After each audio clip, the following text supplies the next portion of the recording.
Hello, আসসালামু আলাইকুম viewer. আপনার বিকাশ অ্যাকাউন্টের পিন যদি লক হয়ে যায় অথবা আপনি যদি বিকাশ অ্যাকাউন্টের পিন ভুলে যান, তাহলে কিভাবে ঘরে বসে আপনার হাতে থাকা স্মার্টফোনের মাধ্যমে বিকাশ পিন রিসেট করবেন সেটা দেখিয়ে দেবো আজকে। তো এখানে দেখতে পাচ্ছেন আমার বিকাশ অ্যাকাউন্টের পিনটি কিন্তু লক হয়ে গেছে। তো এখন আপনাদেরকে দেখিয়ে দেবো কিভাবে আপনি বিকাশ অ্যাকাউন্টের পিন রিসেট করবেন। ফার্স্ট অফ অল আপনাকে বিকাশ পিন রিসেট করার জন্য প্রথমে আপনি ডায়াল প্যাডে চলে আসবেন।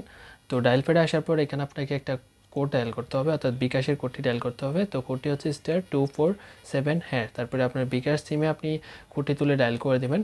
ডায়াল করার পর একটু ওয়েট করবেন, এরপর আপনার সামনে বিকাশের যে মেনুটা রয়েছে সেটা চলে আসবে। তো পিন রিসেট করার জন্য আপনি এখানে 10 নম্বরে একটা অপশন দেখতে পারবেন, রিসেট পিন। তো এখানে আমাদেরকে 10 তুলতে হবে, 10 তুলে সেন্ড করতে হবে।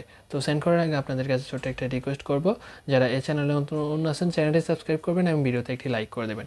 10 তুলে তারপরে আপনি এখান থেকে সেন্ড বাটনে ক্লিক করবেন বিকাশ পিন রিসেট করার জন্য। তারপরে এরপরে দেখতে পারবেন enter your bKash registered NID, passport, driving licence number. তো এখন হচ্ছে আপনি যে আইডি কার্ড দিয়ে বিকাশ অ্যাকাউন্ট খুলছেন সেই আইডি কার্ডের নাম্বারটা আপনাকে এখানে দিতে হবে। আমি আগে থেকে কপি করে রাখছিলাম এনআইডি নাম্বারটা, জাস্ট এখানে আমি এনআইডি নাম্বারটা দিয়ে দেওয়ার পর এখানে সেন্ড বাটনে ক্লিক করে দেবো। তো আপনারা সেন্ড করে দেবেন। এরপরে আপনার সামনে এরকম একটা অপশন আসবে, enter the 4 digit your date of birth. তো এখানে আপনাকে শুধুমাত্র ডেট অফ বার্থের যে ইয়ারটা আছে সেটা দিতে হবে, শুধুমাত্র ইয়ারটা দিতে হবে।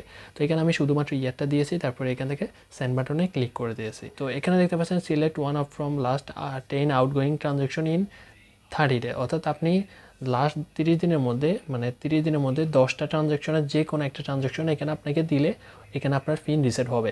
তো 10টা ট্রানজ্যাকশনের যে কোনো একটা দিতে হবে। তো প্রথম হচ্ছে সেন্ড মানি, মোবাইল রিচার্জ, তারপরে payment, pay bill, cash out, bKash to bank. তো এরকম একটি ট্রানজ্যাকশন আপনাকে এখানে দিতে হবে। আর যদি আপনি 30 দিনের মধ্যে মানে কোনো লেনদেন না করেন, আপনার অ্যাকাউন্টটা 30 দিনের আগে লক হয়েছে বা 30 দিনের মধ্যে আপনার কোনো লেনদেন করা হয়নি, তাহলে আপনি এখানে 7 তুলবেন। তো আমার অ্যাকাউন্ট থেকে আমি হচ্ছে ক্যাশ আউট করছিলাম, আমি 1000 টাকা ক্যাশ আউট করছি, যে কারণে আমি পাইপ দিব। অনেকেই জিজ্ঞেস করেন যে ভাই আমার অ্যাকাউন্টে টাকা ঢুকছে, তাহলে আমি কোনটা দিব? তো দেখেন, টাকা ঢুকলে ওগুলো লেনদেনের আওতায় পড়ে না।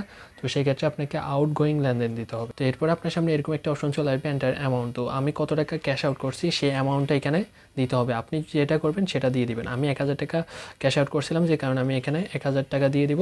তারপরে এখান থেকে সেন্ড বাটনে ক্লিক করে দেবো। আপনি আপনার যেটা করছেন সেটা দিতে হবে। দেওয়ার পরে এরপরে আপনাকে একটু ওয়েট করতে হবে। তো তারপরে আপনার সামনে এরকম একটা অপশন আসবে, তো এখান থেকে আপনি ওকে করে দেবেন, একটু ওয়েট করবেন, আমাদের নাম্বারে একটি SMS চলে আসবে। তো এখানে দেখতে পাচ্ছেন বিকাশ থেকে আমাদের নাম্বারে একটি SMS চলে আসছে। তো এখানে দেখতে পাচ্ছেন বিকাশ থেকে আমাদের নাম্বারে একটি SMS চলে আসছে। তো এখানের মধ্যে আমাদেরকে একটা টেম্পোরারি পিন দেওয়া হয়েছে। তো এখানে আপনি দেখতে পাচ্ছেন আমাদেরকে একটা টেম্পোরারি এখানে পিন দেওয়া হয়েছে। তো এই টেম্পোরারি পিন দিয়ে আমাদেরকে নতুন একটা বিকাশ পিন সেট করতে হবে। টেম্পোরারি পিনটি হচ্ছে 39101। তো আমরা এখন নতুন পিন সেট করার জন্য আবারও ডায়াল প্যাডে চলে আসবো। ডায়াল প্যাডে এসে এখানে আমরা *247# দিয়ে আমাদের বিকাশ নাম্বারে আবার ডায়াল করে দেব।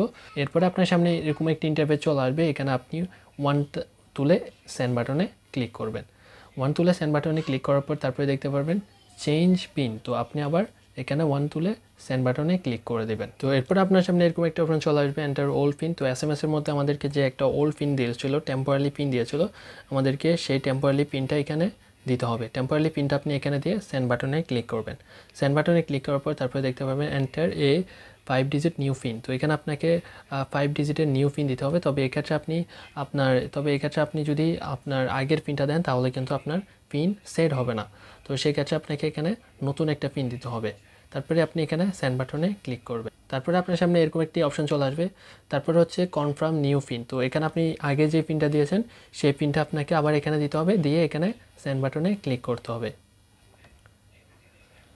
সেন্ড করার পর এরপরে দেখতে পাচ্ছেন your mobile menu pin has been change successfully. তো এভাবে খুব সিম্পল প্রসেসের মাধ্যমে আপনারা বিকাশ অ্যাকাউন্টের পিন রিসেট করে নিতে পারবেন।